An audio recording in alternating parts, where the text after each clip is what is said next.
সব বাচ্চারা রোজা রাখে, ওদের আবদার কি ফেলানো যায়? তাই ওদের আবদারে আজকে তৈরি করে ফেলবো চকলেট পুডিং। তো এখানে আমি 5টা ডিম ব্লেন্ডার জারে নিয়ে নিয়েছি। তারপরে আমি ডিমগুলো ভেঙে দিলাম। তারপর 1 কাপ চিনি দিয়ে দিয়েছি, 2 টেবিল চামচ দিয়েছি কোকো পাউডার, তারপরে দিয়েছি গুঁড়া দুধ কিছুটা, তারপরে 1.5 কাপ দুধ দিব। প্রথমে আমি 1 কাপ দুধ দিয়ে ব্লেন্ড করে নিয়েছি, পরে আরেকটা ডিম অ্যাড করেছি, টোটাল 6টা ডিম আমি অ্যাড করেছি। তারপরে আমি 1/2 কাপ দুধ পরে আবার অ্যাড করে আমি ব্লেন্ড করে নিয়েছি। একসাথে দিলে ডিমটা খুব ভালো হয় না, এই জন্য আমি 2বারে ব্লেন্ড করে নিই। তারপরে দিয়ে দিলাম এখানে চকলেট এসেন্স।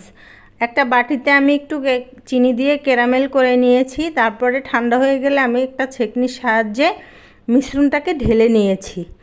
তো আমি দুপুর দিকেই করেছিলাম, করে ফ্রিজে রেখে দিয়েছি। ভাপে 30 মিনিটের জন্য আমি এটা করে রেখেছিলাম। ইফতারির আগে আগে ঠান্ডা ঠান্ডা পরিবেশন করলাম চকলেট পুডিং। খেতে খুবই ভালো লেগেছিল, বাচ্চারা তো খুশি। সবাই ভালো থাকবেন, আল্লাহ হাফেজ।